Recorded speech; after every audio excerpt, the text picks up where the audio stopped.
part of the Press Play Podcast Network. Look up in the sky. It's a bird. It's a plane. It's Superman. This is Jason J. Lewis, the voice of Superman on Justice League Action. This is Mark Wade, writer of Superman Burgoyne, and you're listening to the Krypton Report.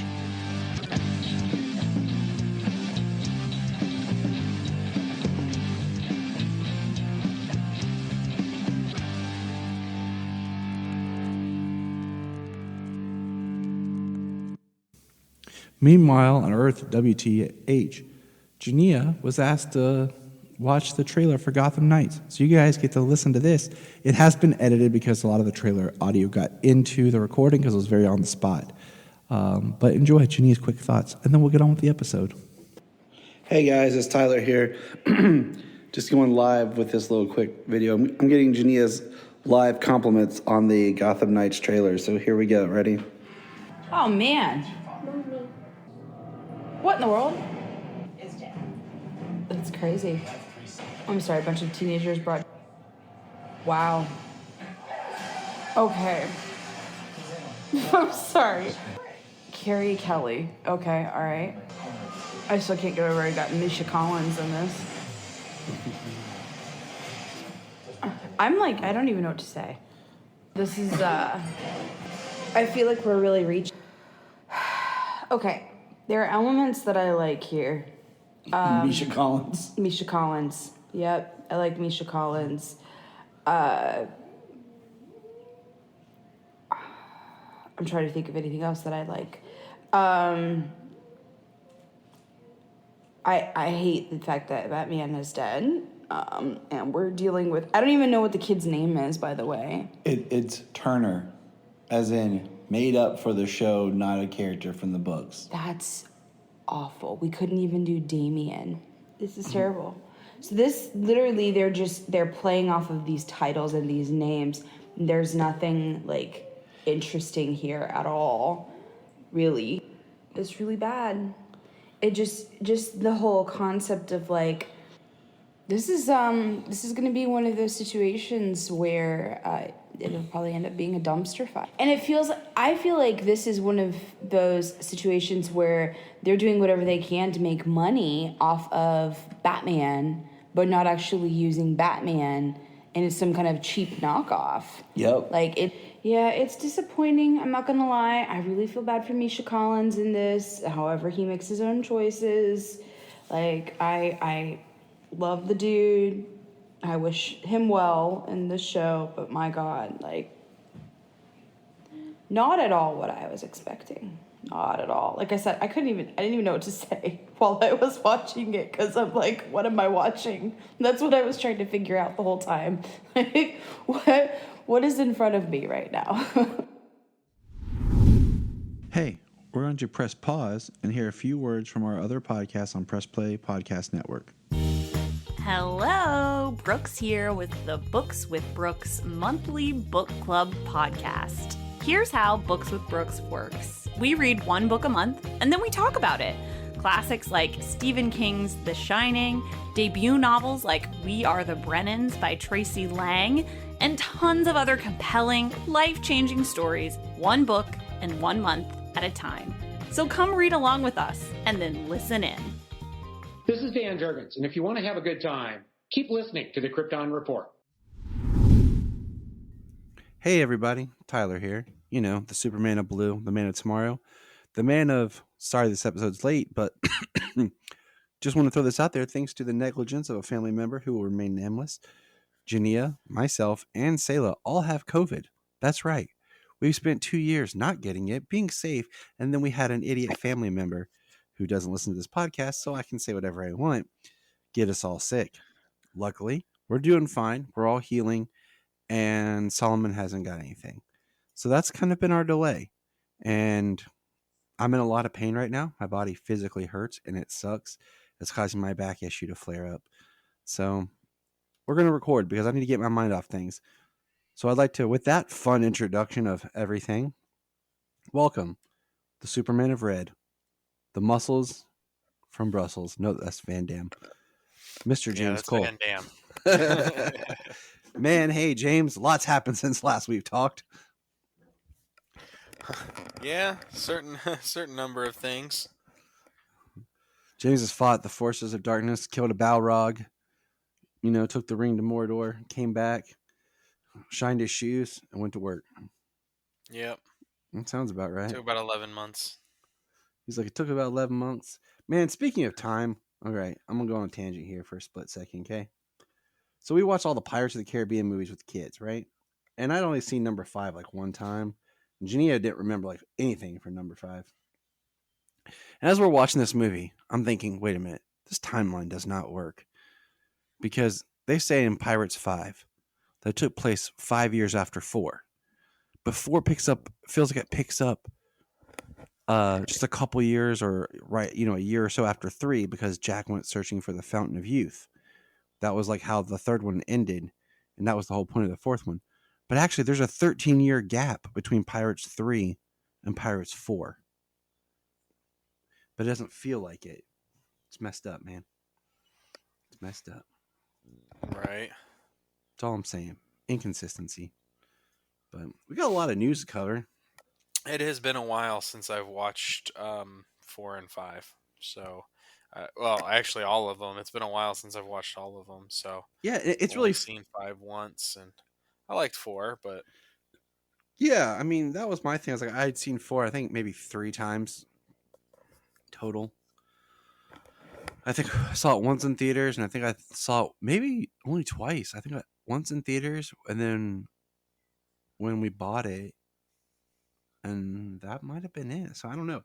But it was fun watching them all with the kids. Solomon liked the fourth one second best after the first one. And I think it's because the latter ones are a little bit more toned down, more simplistic, and shorter.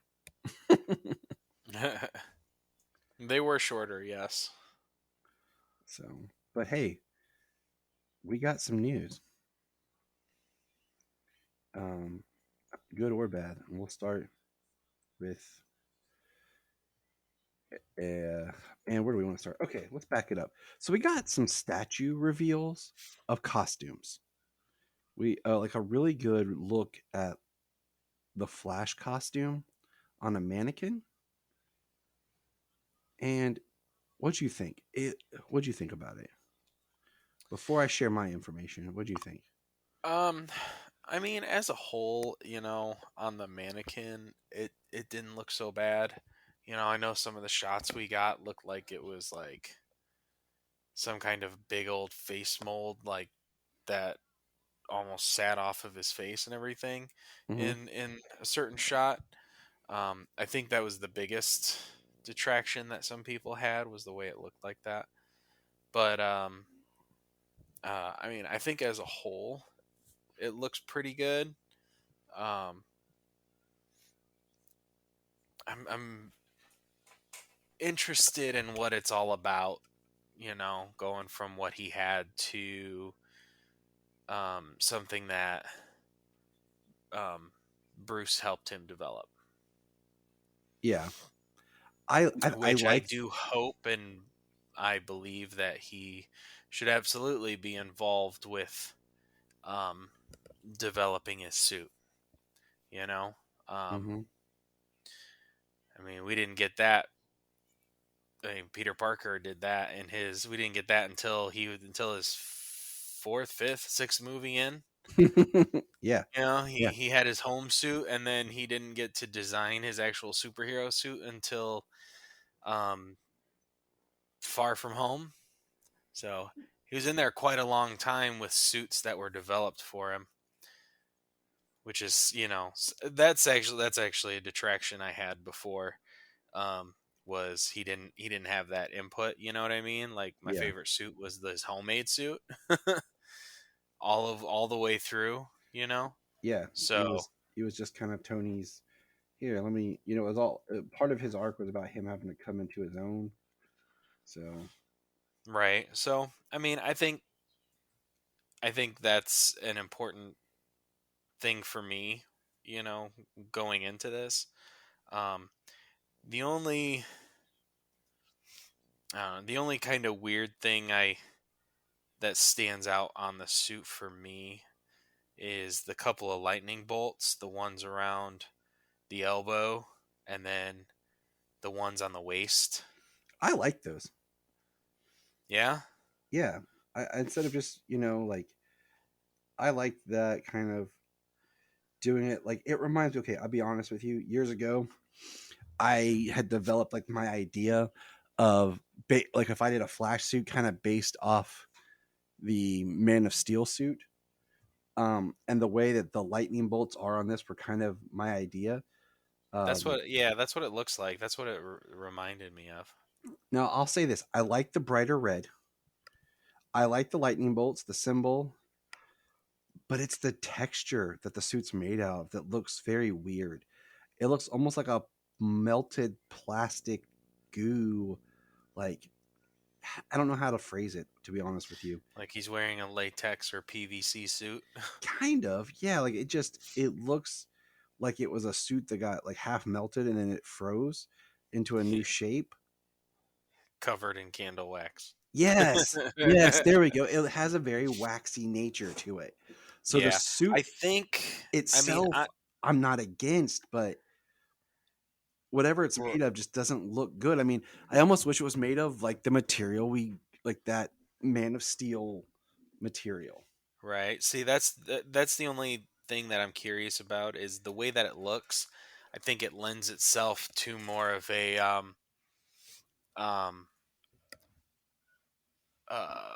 to the CGI that's going to be incorporated with the suit, especially while he's using his powers.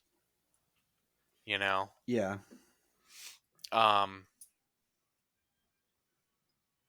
Yeah, I mean there's a lot of things you can there's a lot of different things you can think of and come up with the idea of the Flash's powers, the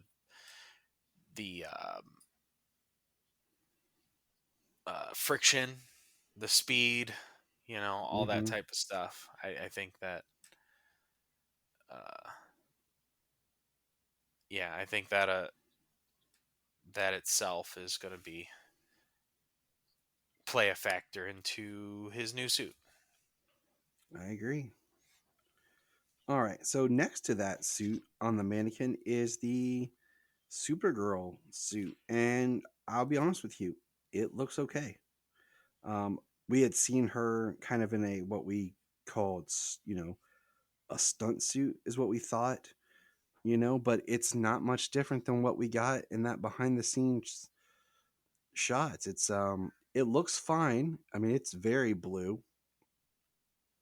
We seeing that the blue goes all the way down to like solid blue boots. It's a red cape off the shoulders. I mean, it looks good, but I feel like it's very Man of Steel. But I feel like they could have done something to break up the blue a little. At least let's think about the Man of Steel suit kind of did the webbing, but then did like the yellow and the oval. This does nothing like that. It's just the symbol, some red on top, and then blue, and the boots look like they're part of the suit itself, not like a separate boot. Yeah. And it's blue as well. So it's very very blue. I mean, I think the idea, behind it is the full-on red shoulders, red cape all the way down, and then the blue suit. I mean, I think the contrast with the two of them, being so red up high and all the way down the back, I can definitely see you saying it's too blue, but I just think that the red at the shoulders and then the cape draped down behind the legs, I don't know, I like it. Very Man of Steel. I do like that it's very reminiscent of that, which kind of hopefully means that some of that mythos is sticking around. Yeah, even on a different Earth. Yeah, we will see how how that plays out. I'm wondering if if this Supergirl will be kind of like maybe, I don't know. This is just me speculating. What if it's something as crazy as on this Earth, Jor-El and Lara had a daughter, and this is their daughter sent to Earth. So it's basically the Superman story, but with a girl. You know, Right. I mean, honestly, it could be. It could really be anything. I like the suit because I like that character. It's one of my favorite. I know I've said it before. It's like my favorite issue, single issue out of like the entire Injustice run is the issue that she appears in, which is Lara Kent. Yeah. Or Lara Lane Kent.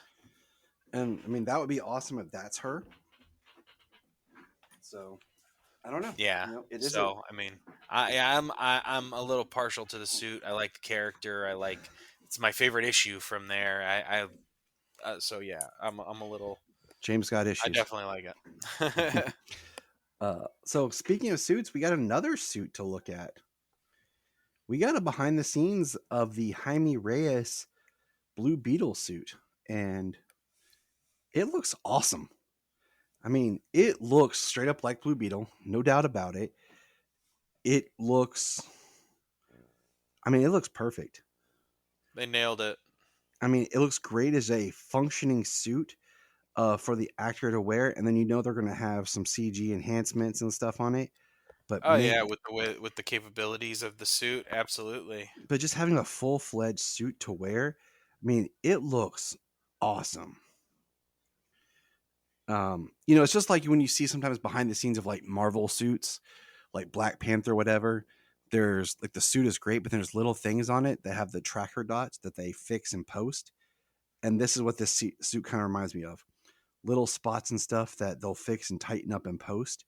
But man, you could not ask for a better looking suit for Blue Beetle. Not at all. I mean, not at all. It's amazing. They nailed it 100%. So to see what it looks like practically, gives me hope of what they are going to do with it in post. So that's exciting. And I like the Jaime Reyes character. So I'm looking forward to it. Oh, Jaime's great. Now, did you know that there was talks to still go ahead with a Justice U spin-off series starring John Diggle for the CW? I did, yes. I totally forgot about this. It's something that flies under the radar. Okay, so I'll admit, Jania and I watched the first 2 seasons of the Vampire Diaries. I watched with her, and then they did the spin-off of the originals. And I think we watched like the pilot of that. And then they did a third, like something Academy show, Legacies or something like that. Like, yeah. So the Vampire Diaries had like 2 spin-offs on the CW. This to me feels like it's going to be like that. Like Diggle teaches a high school or university of superheroes. Like, I'll admit I'm not real thrilled by this. No, I mean, I like Diggle. I definitely do. He's one of the best parts of the Arrowverse. He's been in since the 2nd episode of Arrow, and he's been around the entire time. And so many teases to his legacy that have yet to come to fruition. And that's very upsettingly. And that's why, like, I don't want this legacy. Like, if he's not going to be Green Lantern, and the thing is, just the idea of like kid superhero type university, I'm not thrilled by, based on what we have to discuss next. I mean, it's like Titans Academy, the book. Yeah, I'm not. I like Diggle. I don't, and I would love to see him have his own show, but that just, I don't know. That just sounds iffy, you know, and especially with, I'm sure what we're going to talk about next is the CW seems to think that creating original characters so that way they can tell an original story, not beholden to any history, you know, Is the way to go. um, is the way to go, because they can tell original stories. Like, you can tell original stories with these characters. You've been doing it for a very long time. uh you know, they did it from the beginning of Smallville. They did it through the entire Arrowverse, um using characters, names, and places that we know. And now it's just like, you know, let's plug in some random character so we can do whatever we want with them and just have some names that you know along for the ride. Yep. And what we're talking about is that wonderful dumpster fire, now known as Gotham Knights. And not the game Gotham Knights. God, I feel sorry for the CW game. show. I feel sorry for the game just having to be associated with this. Yeah, I think that's gonna give the game some bad publicity, honestly. If I was the game developer, I'd be If pissed. Yeah, if the show crashes and burns, I mean, what did I send you? I mean, I sent you a meme right after the first image was revealed for Gotham Knights. Uh it was you know what? Let's do another Batman show without Batman. It's even less Batman. Without the character even being a Batman character. Yeah. And follow angsty teens around. Oh my gosh. So James, you haven't heard this yet, but when this episode starts, it starts with my live reaction making Jania watch the trailer. I just turned it on and she's like, "What is this? Huh? What?" There's a lot of what sounds like that throughout it. And she's like, "Who is this guy? Is that Damian?" I said, "No. Listen." She's like, "Who is this person?" I'm like, "Who the hell is Turner Hayes?" Exactly. And I'm just like, and then by the end of it, we both decided that we just feel bad for Misha Collins needing money. And that's why he's doing this. And he's not, they said he's Harvey Dent Two-Face. So what, is he going to become Two-Face after Bruce is dead, after Batman's dead and gone? Right. And like, then he was never Two-Face to begin with, I guess. Or if they're or unless they do some story where it was the post where he healed Two-Face, helped him recover, you know, and then this is about him going back down the Two-Face road or something. I mean, and the fact that the person on the cover of the picture is not even Stephanie Brown, like everyone we wondered. Like, we know she's in the show, but it is Duella Dent, who is the Joker's daughter. And even that concept and that character is so out there. It just is like, you know, they did an episode of Batwoman with Duella, and it could have been really good, but she was a one and done.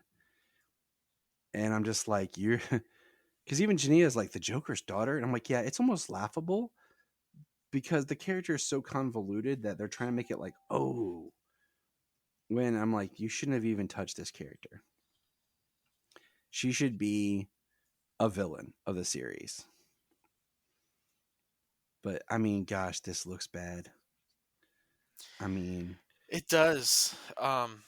It really does. And when Carrie Kelly, he's like, "Oh, I know you're Carrie Kelly from Trig," and I'm just like, "You are an idiot, dude." Like, I mean, everything about this just screams desperation. It looks like me and you and some friends just grabbed a camera and filmed some crap in the backyard. And even then, I think we'd make it look better. Yeah, I don't. I mean, nothing about it appeals to me. Nothing about it seems like it's Gotham related. Like, it's all, even when she's like, "I'm Carrie Kelly." You don't look like Carrie Kelly. You don't, you know, I guess she was Robin at the time. So Was there not even, Dick and Damien? Is there no lineage? She doesn't even show up in a Robin costume. Like, I was hoping that maybe she'd show up in a Robin costume so we at least get that. But no. And then they go to the Batcave and it looks like crap. And like we see a mask that looks like as someone put it, it looks like the Ruby's costume, the Batman costume mask, like from the kid's costume that they just pulled out and threw in the prop. And I'm like, God, this show looks desperate and bad. Like, it's gonna get canceled. I'm gonna tell you, like, Naomi got canceled after a season. They ordered this 2 season, so I just feel like they're gonna get a one and done. And this took away my faith in, like, my faith had built up when they canceled Naomi, they canceled Legends, they canceled Batwoman, and they were sending this to season that, maybe they'll take their time with this and put money behind it and kind of produce something quality like Superman and Lois. But no, this is, I don't want to spend any more time talking about how bad this is. Yeah, like I said, there's nothing really that appeals to me out of the gate, totally random character when there's like 87 different Robins to choose from. Why make a new character? Yeah. I mean, it's like, I don't know. I mean, it's the idea of Ryan Wilder. She was a good character, but clearly not bankable. I think. Yeah. I don't know. It was a weird turn for the Batwoman show that it was okay, but I think it could have been better if they would have just, kind of recast and move forward, with who they ended up recasting with anyways. That's who I said they should have from the beginning. Yeah, I don't know. I wonder what lesson they think they learned from creating a new character for this world that's already populated so much. They learned nothing. That's what they learned. They maybe because it's something about they own the character then, and they can do with whatever they want, and compared to maybe kind of fees for using characters. I don't know. I don't know. I really don't. I don't know. But hey, let's talk some comics, man. Let's get off this crap. Let's talk about something fun. Want to talk about something fun, James? Yes, sir. Now, the comics I got sitting here in front of me is I got Action Comics, the annual, and I got Action Comics 1043. I do have both of those.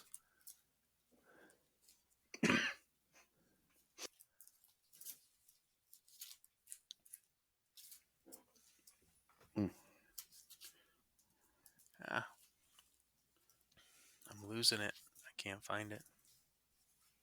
Meanwhile, at the Hall of Justice, James searches for everything. Where is my stuff? So I'm going to throw this out there. Why James searches his comics. So a little bit ago, I did a kind of recap discussion in a video, and I threw it as a podcast, of the dailies, Origin of Superman, Action Comics #1, and Superman #1. But you know what comic I didn't think about that I recently read was Superboy's first appearance in More Fun Comics, and how just slightly different his origin is. Because it's the same character, same origin, but just like a little bit more detail on Krypton. And then it falls into the same kind of pattern with a few word choices here and there a little bit different. Still, motorists find the baby, take him to an orphanage. Then he's adopted by the Kents. But it was just interesting the little bit more of Krypton you get and the history there in Superboy's appearance and origin story.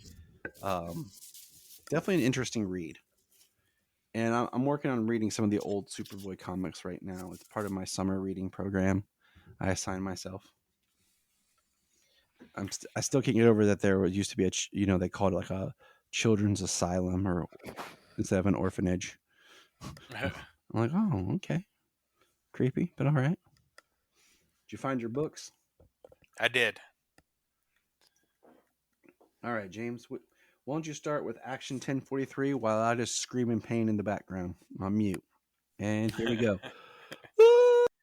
It's like- Yeah. So we have the opening of Superman and his team, his rebellion, leading against the Citadel for the Warzoons. They are what we see is the teacher, one of Mongol's high generals. Mm-hmm. I'm guessing, Yeah. kind of. He's got Manchester Black, and he's torturing him. And Manchester's being a wise ass as usual, right? Why not? Manchester. Yeah. And then he six orphan on Superman and his team, and Superman chops him up, separates the entities, separates the baby from the creature behind it. They rescue Manchester Black, and they free all of they free prisoners of the teacher, and they basically sick them on him. It's kind of an off-panel thing there, but that's what it seems like. We are back with Mongol.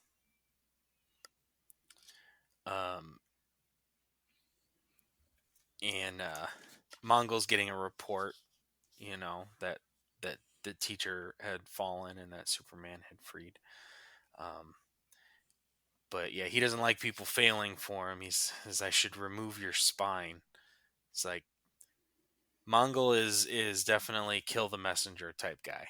Yeah, for sure. I mean, Mongol, he's not putting up with anything. And we have Mongol talking to that hooded figure. And then we see, what's his face? Apollo. Yep. Apollo is still prisoner, chained up. I still don't know how Apollo's powers don't work as like in tandem with Superman to like help power Superman. Yeah, I kind of would have thought that maybe he was there for that. Yeah, and the fact he's got the super strength too. But yeah, keep him strong. When at the beginning of the story, it's all a ruse, and the Enchantress is helping him maintain the appearance. So I think that's kind of what we're looking at as a turn later on in the series. Is like maybe he is a contingency plan for something like that to supercharge Superman at the right time. Maybe. Yeah, that's kind of what I think. Then we have Warworld invading a planet. Krylithic. It's interesting because they call everybody Krylithic. Maybe they're talking about the one guy. I mean, unless it's kind of like like we learned about our good friend Forager. Yeah, something like that. Yeah. Just the way they were saying it made I thought maybe it was something in that vein. But we see it coming, and then we get a nice discussion with Superman and his team. Yeah, we got discuss the team. We have some bad news on that front. They moved Apollo. Our people are saying keeping him in the Star Forge at Engine City 1. It's probably the most heavily guarded place on the planet. Midnighter, he really wants to free his husband. He get when he brings that up, he always gets very like one track on it. Mm-hmm. And to hell with everybody else. I get it. Says Kryla Ux has located the Enchantress. Mother has the Enchantress, and they give a little backstory on Mother. She's a monster that killed her own civilization, a demon capable of consuming planets when she's angry. And that's creepy. Yeah, I called her an undead witch queen that had been locked away for centuries. Said they knew it would kill them all, but they woke it up anyway, so it would kill the war zones too.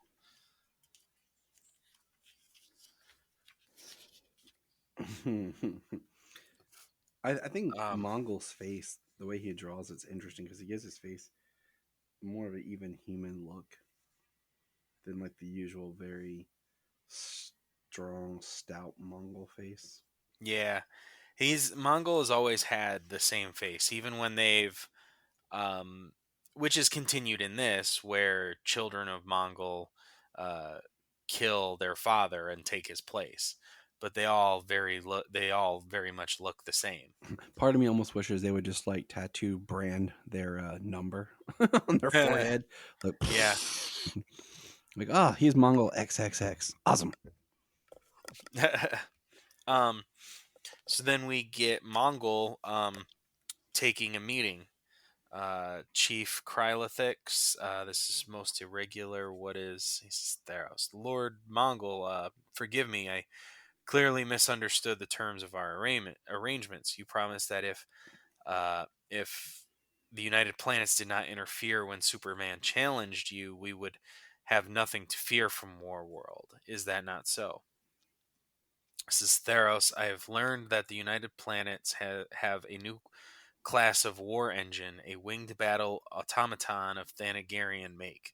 My spies tell me that in large numbers they may repel a Warworld battleship, and that they were designed for this purpose. Explain yourself. It is not. We of the United Planets certainly mean no offense by, of course, not to offend Mongol is to cut one's own throat. One wise as you must know this. To demonstrate that I accept your regrets and that I do not desire war, I accept this planet as a gift between allies. The guy says, Lord Mongol, and Mongol cuts him off. All this planet's people are now slaves of Warworld. When at last they die, their flesh will nourish the great worms, and in turn the Warzone people. I will also accept 10,000 of the flying war machines with which you meant no offense. He says, Lord Mongol, I cannot. Mongol says, with these gifts, Theros, you ensure peace and long life of your newborn United Planets. So, yeah, that's pretty. That gets pretty deep there. We get United Planets basically knowing that Superman was walking into a trap and allowing him to do such. And then they are under the foothold of Mongol. Yes, they are.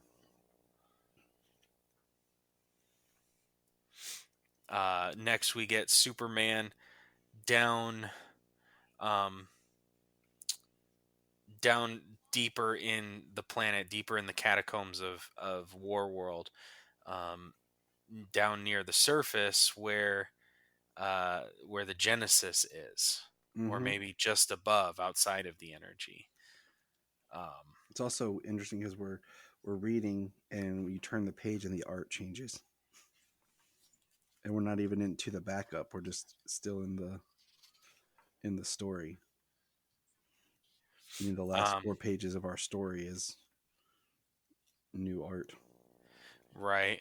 Well, at that point, what's his name? They say his name, but I forget it now. he starts telling him stories. Superman is trying to translate the Genesis writing, Mm-hmm. and he says that most of it's a guess, an educated guess. He's trying to figure out patterns and decipher the language, so he can know, because he can understand the Genesis and the power that it has. Talks about the puzzle box that must be solved, the history, the madness, the 7 God aspects, the unworthy. Yeah.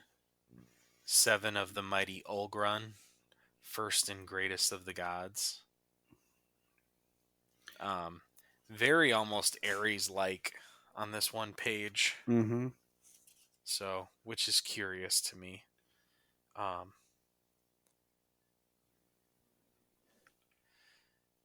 But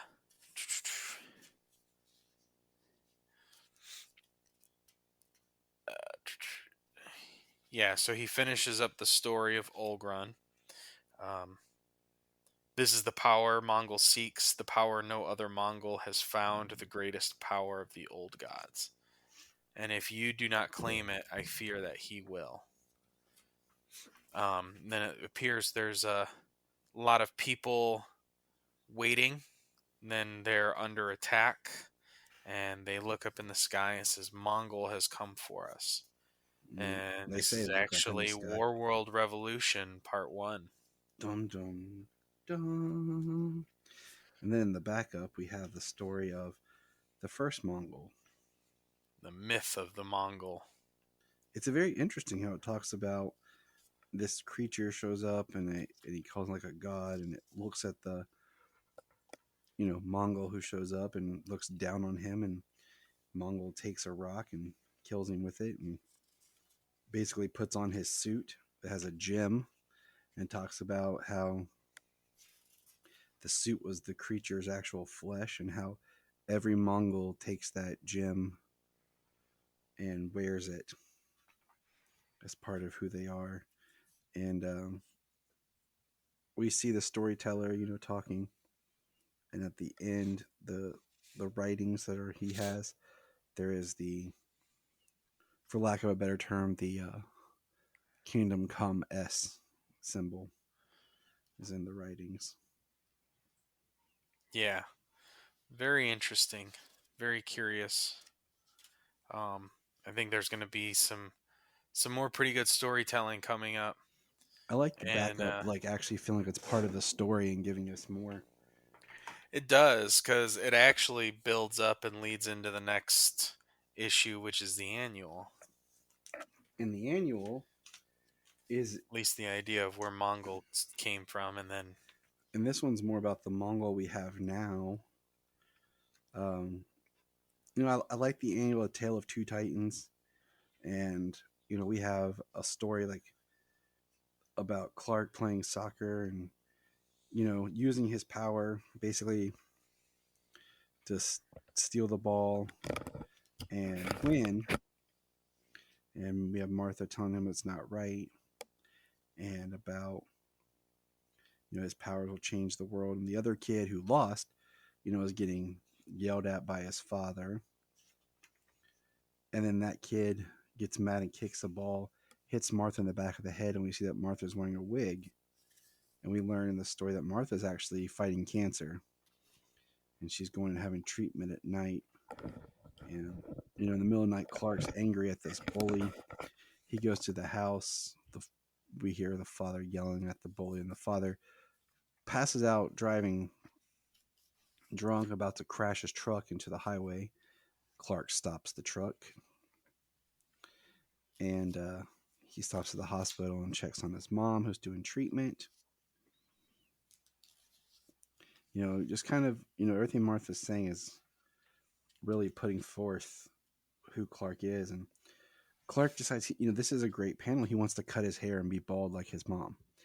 And it shows him the scissors break, the knife, like the hedge clippers break. And then he tries to use a chainsaw and it breaks. And nothing he does, he can't cut his hair to be like his mom. He goes back, and the kid comes out to punch him. Or, they go back to soccer. The kid starts talking smack. And then Clark says, leave him alone to the other kids. And then he's mad that Clark stood up for him. And then as the kid goes to punch him, he remembers what his mom said about the real strength is getting back up. You got to roll with the punches. And he rolls with the punch and falls down. And Clark I like stands the up. way they display the slow motion in that moment. Yes. Like Clark's just like waiting for it. And he talks about, he gets up and tells the kid, Caleb, you're not him. You're not your father. And, then they go, Clark sees his mom, and at the end, Caleb comes in and apologizes, and we see that Caleb shaved his head. And then it cuts to years later at the Mighty Oaks Community Youth Outreach and Opportunity Center. And it looks like Caleb's grown up to work there. Yep. He's working there, and he's working with other children. And you just kind of see Superman flying in the back.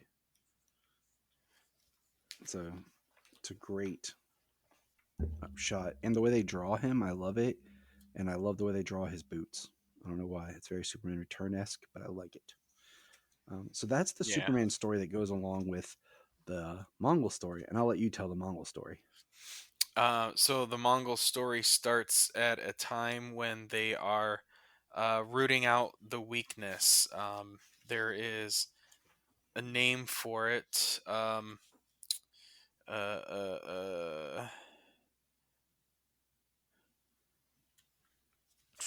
Well, let's see here.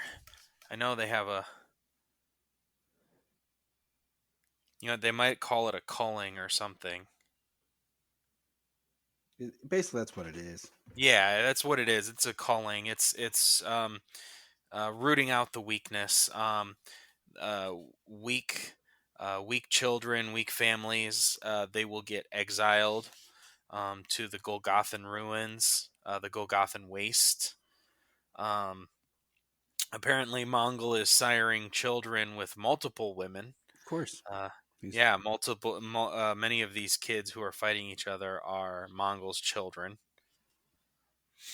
The mother in this and the young boy, it's hard to see really the young boy himself. Looks like he's getting beat up on, but most of them look identical. Yeah. The kids do anyways. So yeah, they fight, only to be exiled still.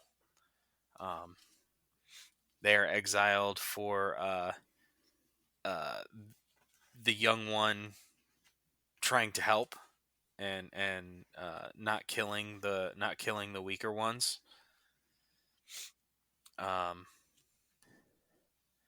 And they get exiled, and she says, my son will yet learn this way also, and we will have vengeance on you.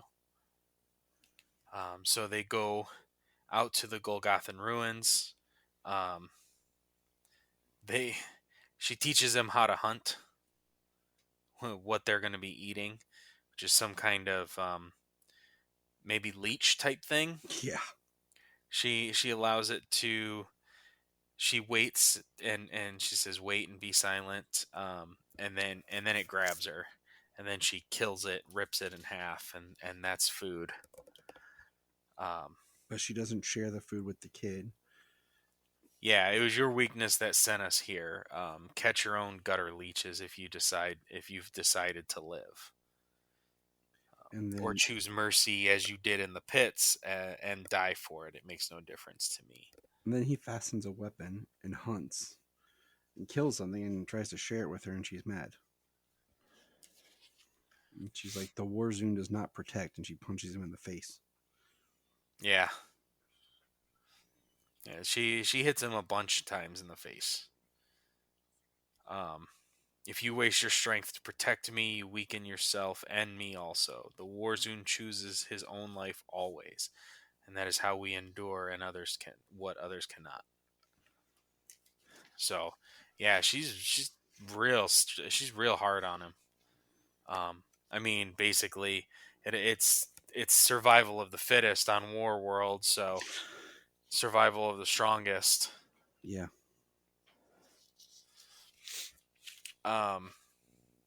They're running faster. They're almost upon us. They are the Chekagaleg. I'll take it. So, pretty close. Tribe. Kelathinger tribe.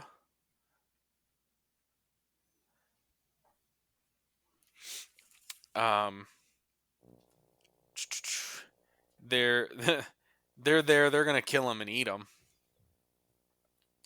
Then and then a bull mammoth arrives, which apparently the Mongol who is at this time has killed a bull mammoth by himself. Yep. The mother is trying to save the child. The child says no, and she gets skewered all the way through. And then the child charges and jumps into the bull mammoth's mouth and drives a spike through its skull, out through the top of its head, and kills it. You see, you can be strong. The Kelathinger have seen this now. He says, I will make them heal you. They survive in the waste. They must have healing that can. She says, the Thingar do not heal the sorely wounded. They will take you into their tribe now, teach you how to survive. But first, you must show them you are as hard and as ruthless as they are.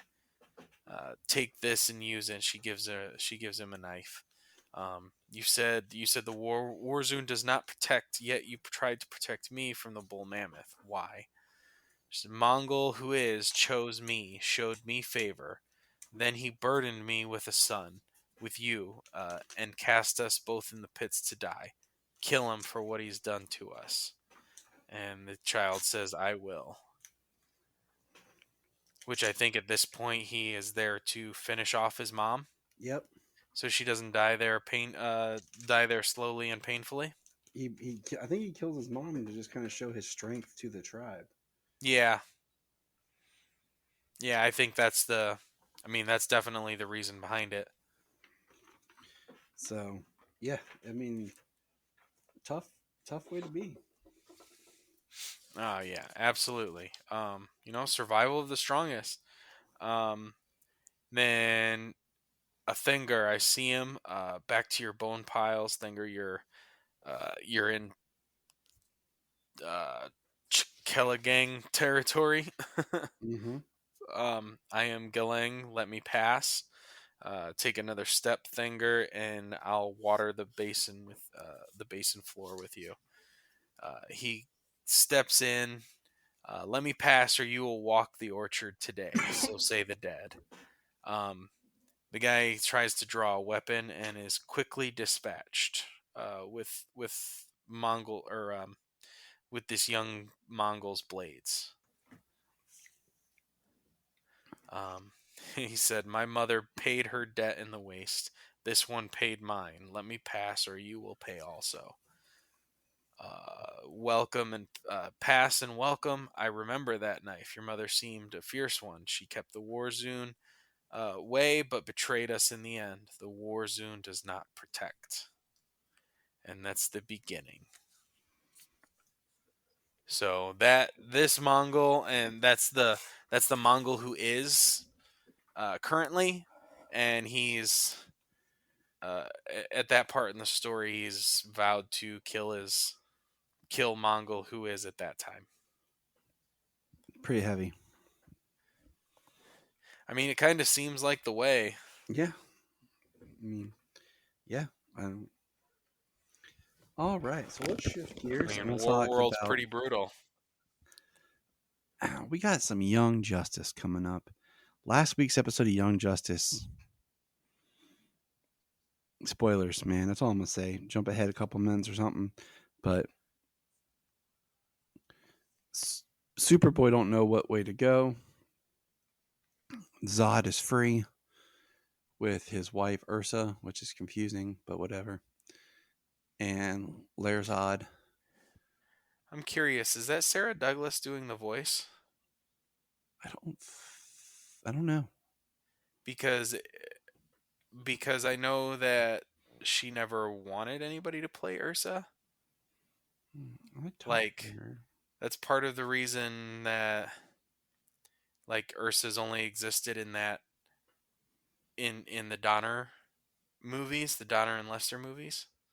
Why she's never been on why it's always been Feora since. But we had that one episode that had Feora and Ursa in it of the Ruby Spear show, but they never both talked. Let's see. The problem is you have so many voice actors that do multiple voices.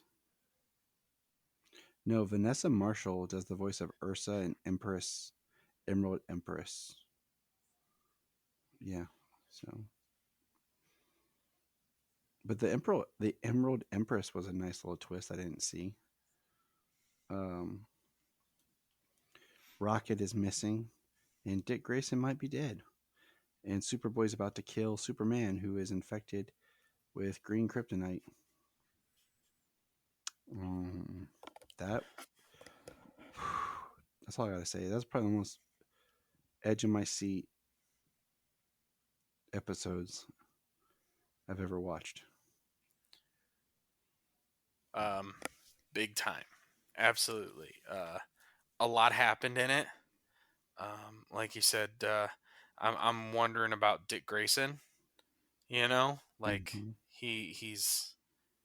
I mean, I'm sure he's not dead, but it seems that way. They killed Wally. They could kill Dick. I mean, we don't even know if we're going to get a season 5. We got one episode left tomorrow. Interestingly enough, there is something different with Wally. In the Zone, at a point when he talked to Wally, Wally was a phantom like him. Whenever he hallucinated anybody else, they were like a full-bodied person. They had color to them. They weren't a translucent blue phantom. So I'm not sure that Wally is in the Phantom Zone, but maybe the Speed Force crosses over with it a little bit. I've said he's in the Speed Force since he disappeared in that episode. Yeah. I mean, it would just make more sense that he's in the Speed Force, and I think it would make a little more sense because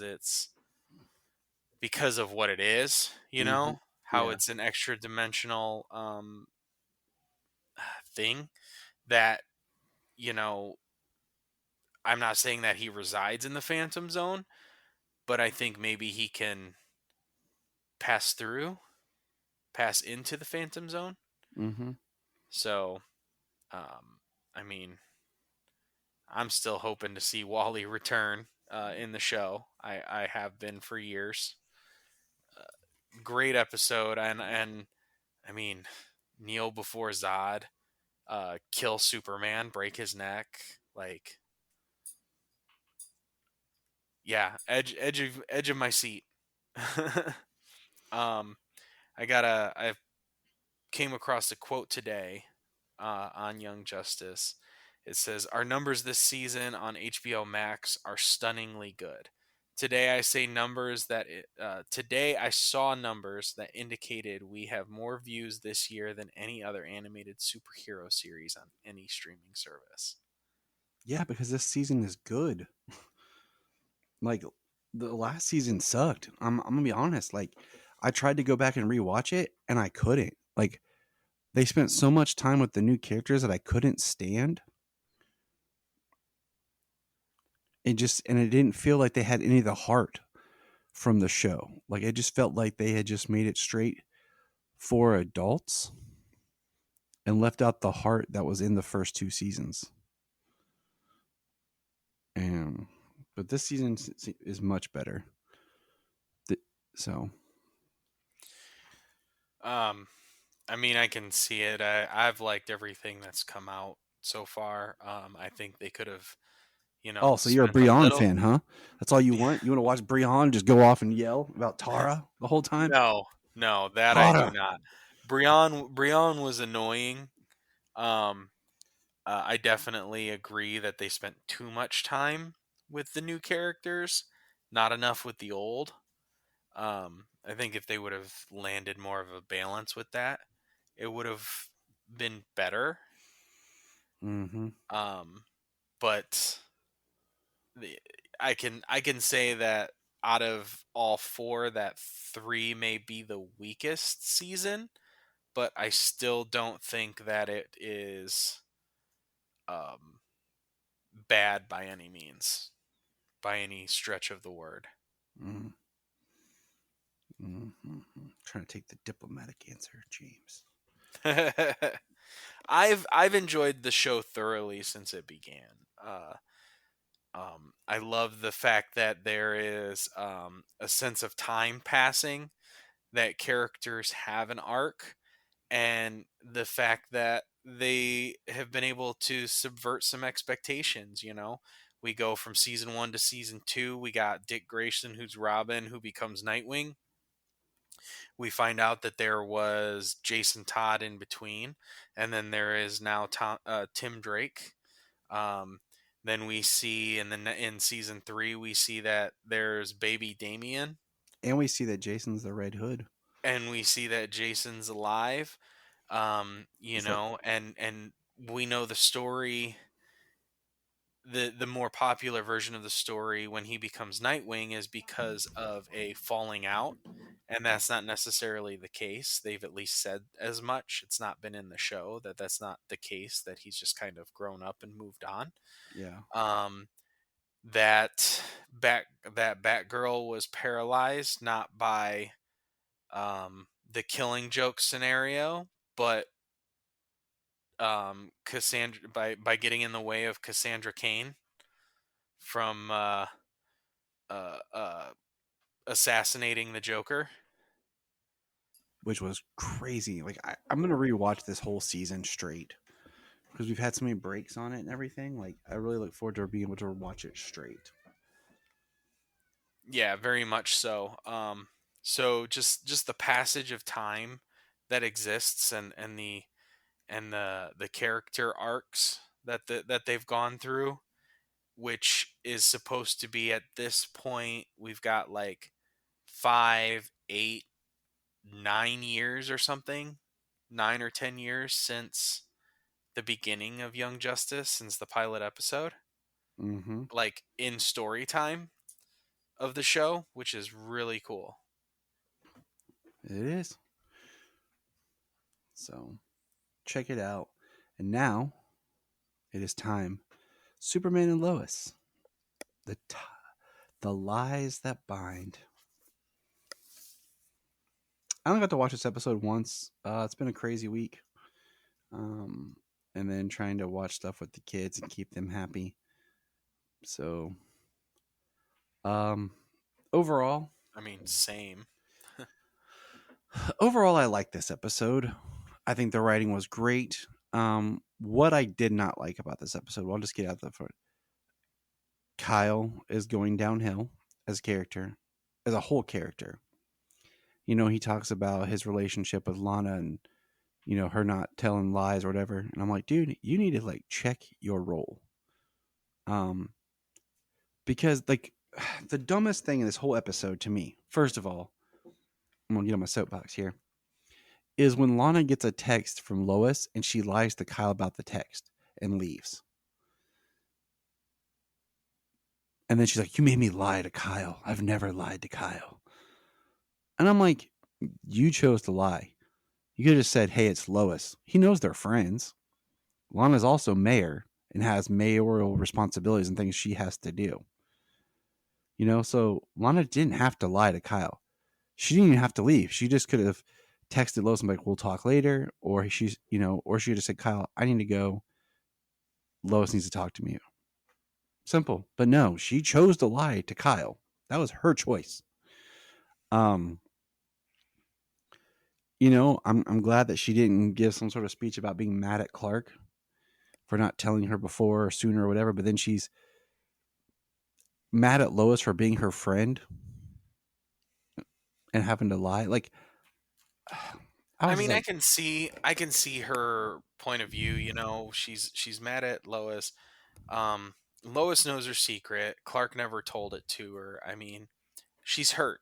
You know what I mean? Like being hurt. Yeah, her world was literally just flipped upside down. I mean, she's been having marital problems. She just won the mayoral run. Hi, James.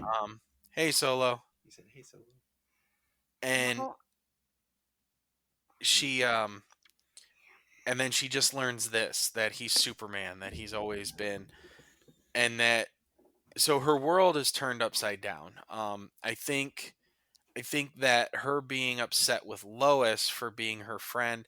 Now, Lois, she didn't know anybody in the town, and I think, you know, from Lois's perspective, it was important that she be friends with Lana because Lana is Clark's oldest and best friend. right." You know, I And she, think that I don't think that she approached it with any sort of malice, and I really don't think that Lana thinks she approached it with any sort of malice. You know what I mean?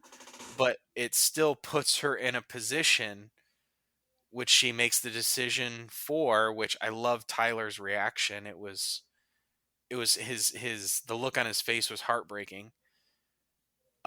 Where she decides that they can't hang out anymore, because she has to lie to her family, knowing the secret.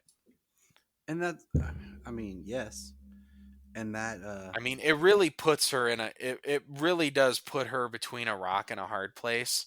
I mean, it would not be an easy thing to deal with, not only just the hurt, but the implications that come with knowing that.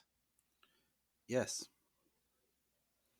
and it's almost makes you Um, want to, like, if you would preference, like, I want to tell you something, but if I tell you, it's going to change your entire life,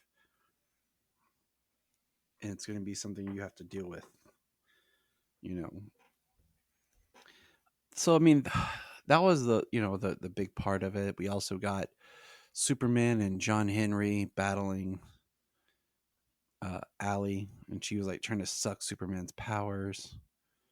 Um, we got Tal. I love that we saw Tal back, and he came back and he brought Lois flowers, and he, you know, he talked about how he reflected on things, um, and how he could have had a family, you know, but he wanted his brother to himself. And you know what? I like the growth of the character, and I told Jania I feel like he's gonna end up dying before the season's over, like sacrificing himself to save Clark and the family while they try to fight Allie, because he's a good character, but I don't really see what they're gonna do with him, and they can't just keep him in jail, like, because he's gonna try to get out of jail. He doesn't want to be imprisoned, um, and that's always gonna put him and Clark at odds. But I like, yeah, absolutely. It was nice to see him playing a more benevolent character. You know, mm-hmm. I'm sure that he has his own ulterior motives going on, but that wasn't the focus at all. That was a concern that they had, but that wasn't a focus on him being out. Was being his side plans. He was there to do what he needed to do and help Clark and help Superman do what they needed to do to destroy the pendant. Which I think is interesting because he couldn't do it by himself. It's not like there was another Kryptonian named Kara. Oh wait, where is Kara? Right? I'm still gonna bring that up just because they said that in Super Season 2 they're going to address it at some point. Well, that's the thing too. Like you said, they're gonna address it. There's Supergirl around. Like, so instead of calling your fully powered cousin who is on Earth with you, um, who is just as powerful as you are, instead of calling her, you decide to let your brother out of prison Yeah, to hopefully help you with this.